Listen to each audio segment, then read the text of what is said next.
Hello, everybody, and welcome along to the Event Industry News Podcast. My name is James Dixon, and a very good morning, afternoon, or evening to our podcast followers, wherever you may be joining us from. And a very pertinent introduction greeting there from me today, because our guest joins us from all the way over in Seattle in Northwest USA. Joe Davy is the CEO and co-founder of Banzai, a platform that was set up to help improve registration and outreach among delegates. And of course, I could be doing it a complete disservice with that introduction, which is why Joe is on the show today to tell us more about it. Joe, welcome to the podcast. Thanks, James. That's a great introduction. You're very kind, and we should thank Joe for getting up as early as he has today. I'm recording this at 2 p.m. UK time, so over in Seattle, it's just gone 6 in the morning. So that's dedication for you. I think that's the most dedicated guest we've had on the podcast. Happy to have that title. So Joe, I may not be the smartest, but I'd like to have the most dedicated. Well, we can confirm that in the next 25 minutes or 30 minutes, I'm sure. Banzai, as I said, this is a platform that you co-founded. You are the CEO of the company, and improving registration and outreach. Is that fair to say, broadly speaking, that's what it was set up to do? Yeah, Banzai is a performance marketing platform for events and webinars. So that sounds complicated, but at our absolute core, what we do is help marketers get butts in seats for their events and their virtual events like webinars. Mm-hmm. And the task of marketing an event now has become so complicated because of the sheer volume of channels that are now at a marketer's disposal. How does utilizing a platform like Banzai help when it compares to using what I'd say, quote unquote, traditional methods, print advertising, online, Google advertising? How does it compare? Sure. So the key insight when we started Banzai was just exactly what you said, the sheer complexity that goes into marketing an event, and then the short life cycle that typically exists for that marketing. Mm-hmm. So there's, most event marketing doesn't last more than a month. Certainly it never lasts more than, a year or so. In the absolute best case for the largest events in the world, maybe it lasts a year, but for 95% of the events out there, it lasts a month. And so, we kind of realized, and we started seeing this pattern over and over again of, marketers, spending all of this time to create all of these different channels, going to even just the basics, getting your design team to, design a registration page, and then getting somebody to code that, and then getting somebody to, set that up on your marketing automation system and wire that into your, automations, and set up your email templates and code those and get your cadences set up and talk to your inside sales team and get them set up and working and start running ads and all this stuff. And what we realized was that there's, a month of work that's going in or more that's going into setting it up. Mm-hmm. And then you turn around and a month later, the event's over and you blow it all away. So our kind of core insight was that's, it's a huge waste of time for people to build these things from scratch over and over again.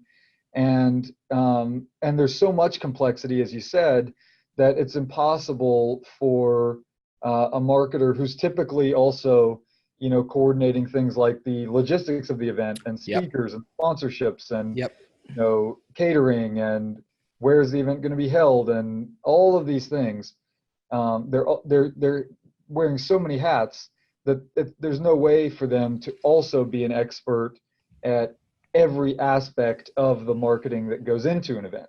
And so we thought, gosh, if we could have some best practices kind of in a box, mm-hmm. we could make it extremely easy for people to just go in and say, okay, here's the basic details about when my event's happening, what it's about, who I want to target as attendees, et cetera. And we could go help them kind of take it from there. So just picking up on something that you said, you used the phrase "when we realized." who was that exactly? You're obviously the co-founder of the company. And when was that? When did that realization take place? That's a good question. So it's a funny story. The last company I worked at was a company called Avalara, which is kind of relatively large SaaS company in the U.S. It's based here in Seattle. It's like the biggest company you've never heard of because everybody uses Avalara products. They're used to calculate sales tax rates, VAT tax rates, all this stuff. So they basically power, every business. Every time you're buying something online, they're the ones that are powering that invisibly behind the scenes. Right. My wife, now my wife worked there, and I met her there, and she was the person managing all of these events Right. for the company. And so I saw her doing this like 25 times a year. And I called my co-founder, Andy, one day, and I just said, look, I think there's a problem here. I don't know exactly how we're going to solve it, but this is a real problem, and I think people would pay if this problem went away. Yeah. And do you want to just start a company with me to go solve this? And we talked for about 2 minutes, and I don't think he hesitated at all. He just said, yeah, sure, like sign me up. Let's go. And what was his background? Was it different to yours or similar? Yeah, Andy and I had started a company together about 10 years ago, so we knew each other well, and we went to the same college here in the United States, to the University of North Carolina. Right. And so Andy's background was, we did have some overlap, but mainly the kind of difference was that he had more of a marketing, a direct marketing background. He had been the VP of marketing at a BI, a business intelligence provider. So he kind of knew that world really well, and he had been an operations and technology person at our first company. So I knew that if we were going to do this, I was going to need a partner that could kind of figure out how to put all the pieces together and make it scale and really serve the customer, because that's our number one mission. And so Andy was like the perfect guy. He was like the first guy I thought of, but also he was the perfect guy. And presumably, when you have an idea for a product like this, it's okay having that spark of an idea and the inspiration coming perhaps from one person or from one company, but I would guess there has to then be a phase of research where you actually have to go out and see, right, is everybody struggling with this? How many people are struggling with it? Was it just a one-off scenario, or is there a genuine market for this further afield outside of my initial inspiration? Was there a long research phase where you wanted to talk to event organizers, where you wanted to find out about what other platforms are out there to help them with this? Yeah, we did. We spent pretty much the first year that we were in business just talking to potential customers. I think the first year we were in business, we did maybe $105,000 in revenue, and we really didn't have much of a product. I mean, we built kind of a rudimentary product, and we just said, let's just go talk to people. Let's just see, can we sell it? One thing is you can always get people's opinion. You can ask them their opinion of, what do you think about this? Do you think you would buy this? Is this interesting to you? But the ultimate test is to say, okay, will you pay for this? How much will you pay for this? And so our approach was basically to say, we're going to build a really lightweight product that's not the perfect solution, but it's a starting point. And from there, then we're going to take that, and if people actually will buy this from us, then we know we can go invest to kind of build up that product and bring it to where it needs to be. Sure. And I guess when potential clients are looking at the value to it, and when you're asking them the question of what would you pay for this, the natural inclination, I guess, would be to look at how many people it could bring in through the door, i.e. how many new visitors or how many delegates could it bring into our events if we were to use this. But the other side to that is they also have to consider how much time they're going to save as a business, how many man hours potentially they're recovering back into the company to invest elsewhere by streamlining and making easier the task of bringing people into their events. Exactly. So it's both, right? On the one hand, part of our pitch is, hey, we can help you grow these events. We can help you get more attendees, and that's ultimately what people want. But a very real part of our pitch is, hey, you're already doing a lot of other stuff here. Is this really where you want to? Do you want to die on this hill? Is this where you really want to spend your time? Yeah. Or do you want to just give it to us and we will make this problem go away for you? And so that that really resonates with marketers, especially when they're already so overloaded with other stuff going on. When you sit down with a client, or you talk to them over the phone, and you look at the targets and the objectives for a particular event, and perhaps what you would like them to achieve by using your platform, how does it vary? Is it just about getting sheer numbers of people through the door? Is it about volume, or will it come down to actually we would prefer to have fewer people but more of the right people? So we want to target people by job title or sector. How variable can it be when it comes to setting those objectives? It's always at least with our customers, it's always targeted to a certain extent.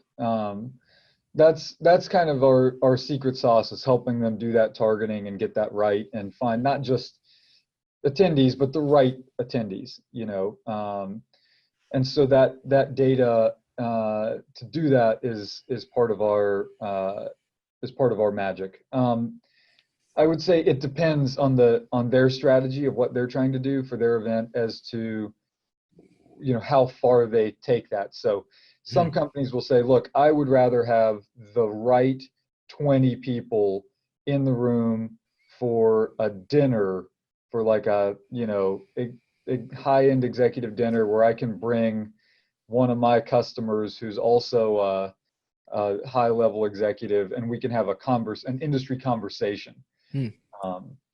So that's very attractive. On the other hand, some people say, I want to get 2,000 people. Sure, yeah. Because I want to do market education. And those are totally different strategies. And they both can work really well, but it just depends on what you're trying to do. Do the targets and the objectives set by your clients change how Banzai as a platform then actually works and searches and targets people? And I suppose that leads me on to a more perhaps obvious question, which is, how does the platform work? Without giving away the recipe to the secret sauce, how does it work? Is it searching the internet? Is it utilizing other social media platforms and things to source information? Give us a sort of a fundamental idea about how it's working. Sure. Well, we have basically a large database of targeted, IT, marketing, HR, other professionals all around the world. So we have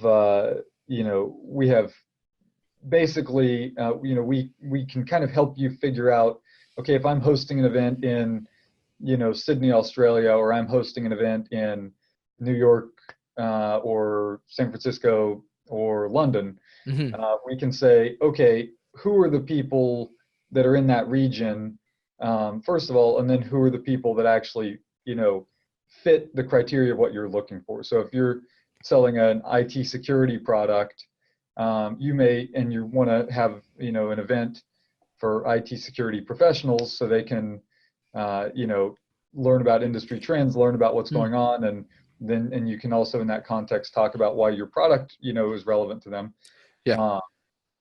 Then we can say, okay, great, like we know the people that are in that region, but also that have that affinity, that are responsible for IT security at their companies.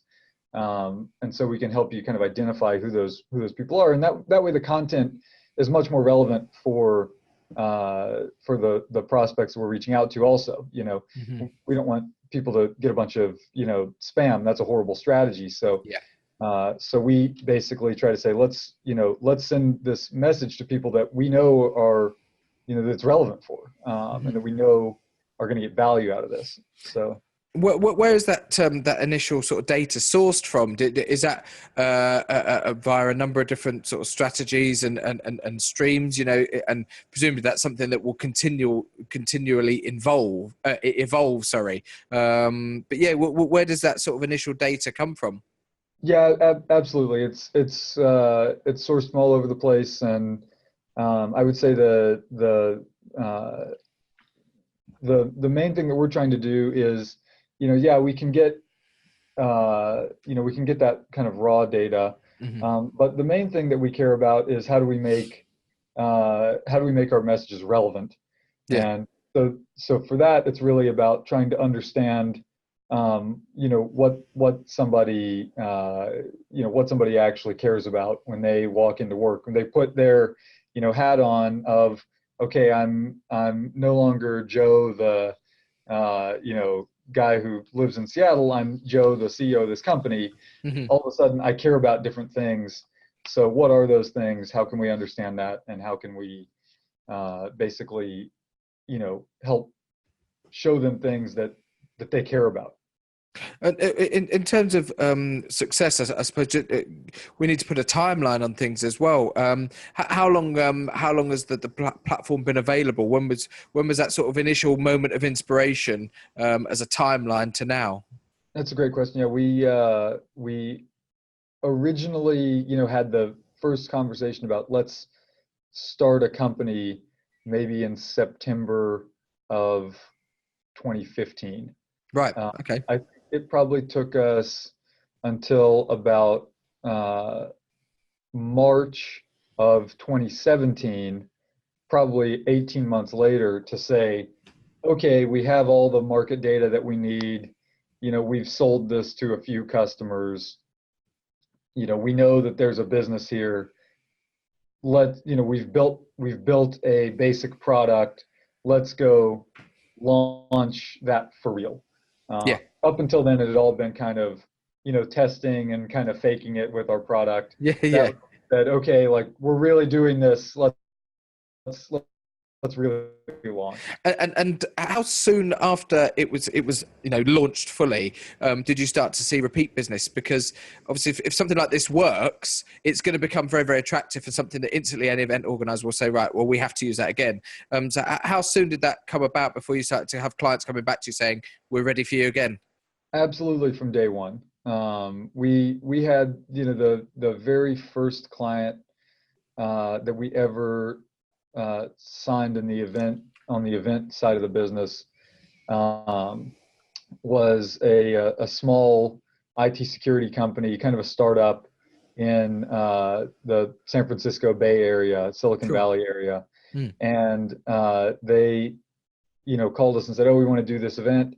And I think we were still working on that one, and they called us back and they said, this is going so well, like we're going to stop doing other types of marketing. We're just going to use you guys, and we want to roll this out across 3 or 4 more events. Wow. So it was like almost immediately we knew, okay, like we're on to something here. Like there was still a lot of questions around, can we scale this, and can we really truly make this great for all customers, and all of that. But right away we knew if we can build a great product and we can deliver a great product, that people will buy a lot of it. Absolutely. And I guess having that initial success, to call it that, and having that first client come back straight away and say, yes, we want to do more events and we want to do more of this and we want to use you again, puts you in a great position. Because if from my experience looking at and having spoken to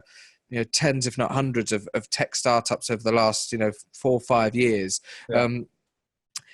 if that success and if that those sort of testimonials and clients saying how great the product is doesn't come fairly quickly, it doesn't take long for you to sort of fall by the wayside and be overtaken by something else. You need to have it right straight off the bat, don't you, really, and start getting that good feedback straight away. Because if it doesn't come after 6 months or 12 months, then chances are the product might not quite be right and it's not working for the people that you have sold it to.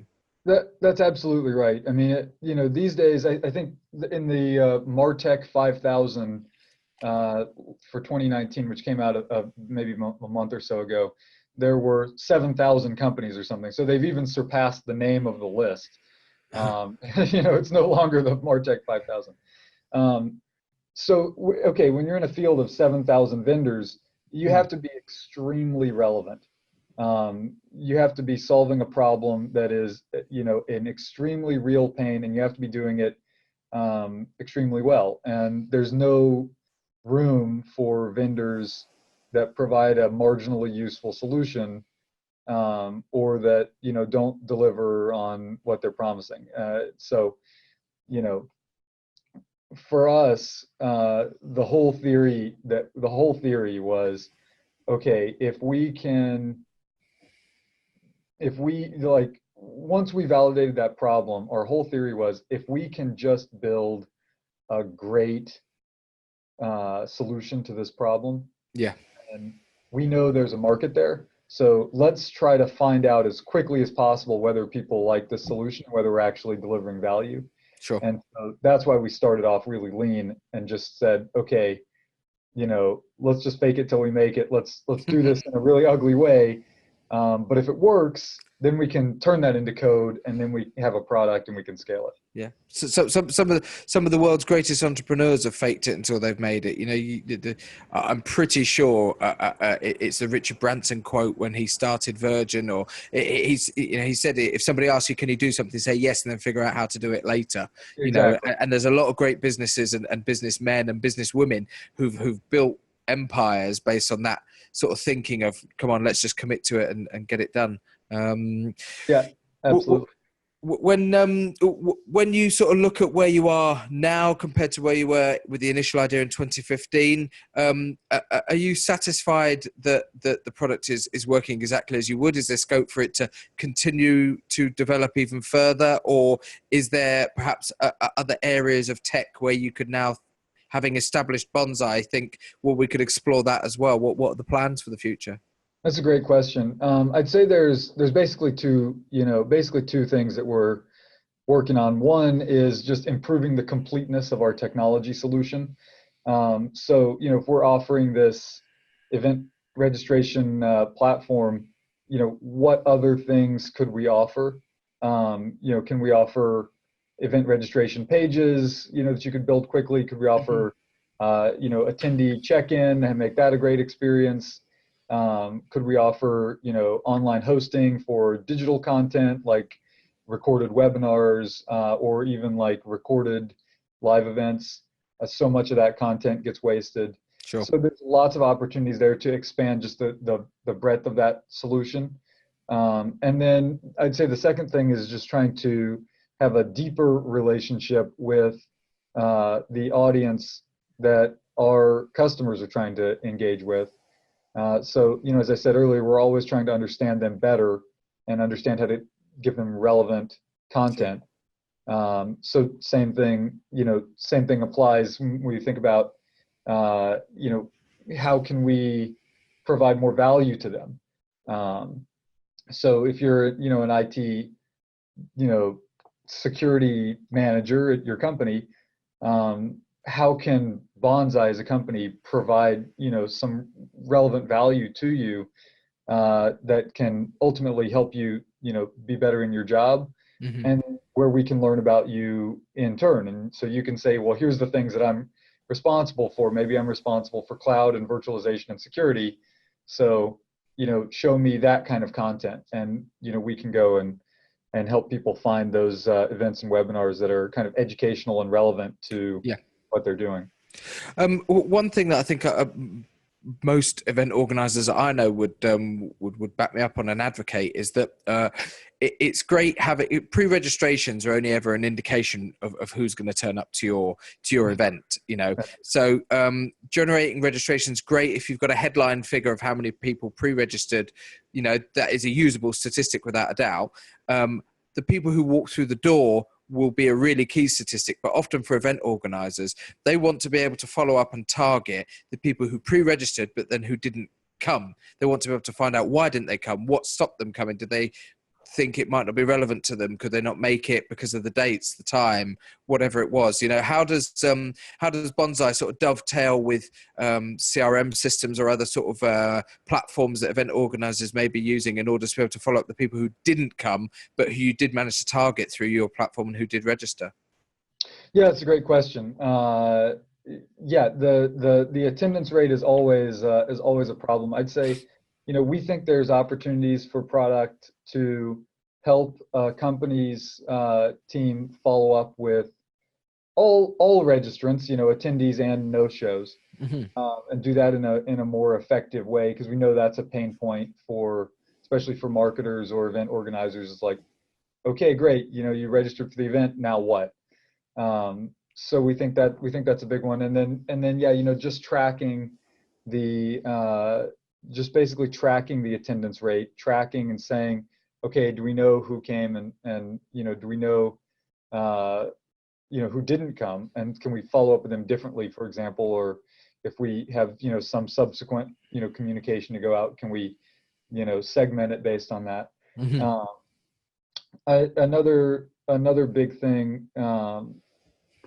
at least that we've said, hey, this is a useful, or this could be useful, is for those marketers to actually be able to say, okay, my event, I've got 50 people registered. Can we help them predict how many people are actually going to show up? Yeah. Can we say, okay, for this type of event, we think maybe 25 people will show up. We think maybe 30 people will show up. Some of that predictive analytics, so they can better plan on, how large does the venue need to be? What size does the room need to be? If I've got catering, what volume of that do I need to do? All of that stuff. So we think there's lots of opportunities to improve that aspect of it. I mentioned we are coming towards the end of today's episode, but at the very start, I mentioned that Joe is joining us today from Seattle in Northwest USA. Is the product developed fundamentally for the US market, or have you got international users? If a UK organizer came to you and said, "Look, I'm interested in what I heard," would it work over here, or is it reliant on having the correct data that would be applicable to a specific territory? It's a great question. It is in use internationally at this point. We don't support every country, but we support many countries. We support UK, and what we found is that there's many US companies that want to be in those international markets. So there's US companies that want to reach the UK market. There's US companies that want to reach the Australia, New Zealand market, or even Singapore, China, India.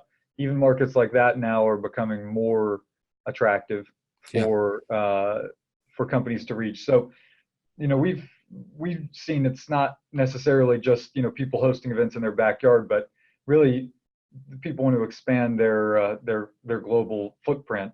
And so from maybe not day one, but from year one, we said, okay, we have to be able to support that, and we've gotten better at it over time. And I guess for us, that's a constant.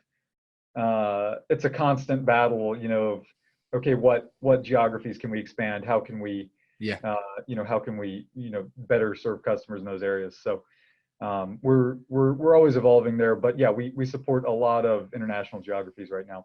Fantastic. Our guest on the podcast today is Joe Davy. Joe is the CEO and co-founder of Banzai. And as I've said a couple of times now, based over in the USA, up in Seattle. Joe, anybody listening to the podcast today interested in what you guys are doing and maybe want to get in touch with you to find out a little bit more, how do they do that?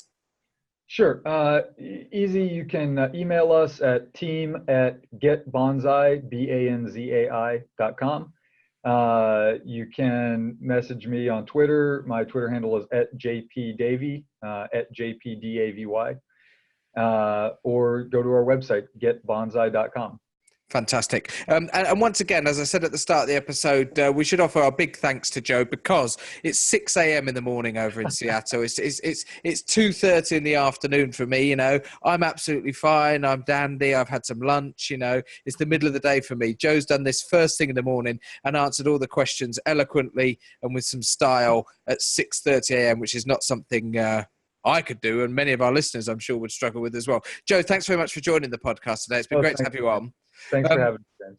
If you're watching the video version of this podcast via eventindustrynews.com, head over to Podbean or iTunes or your favorite podcast downloader and get all of the previous episodes of the podcast as audio versions. Great to listen to on your commute to and from work, or if you're out and about and you've got a little bit of downtime at the events that you're working on. If you are listening to today's podcast, why not hop over to eventindustrynews.com. We've got videos of all of our podcasts, as well as being able to access all the latest features, news and content that's on the Event Industry News website. But for now, our thanks once again to CEO and co-founder of Banzai, Joe Davy. My name's James Dixon, and we'll see you on the next episode of the Event Industry News podcast. Thanks very much. Goodbye.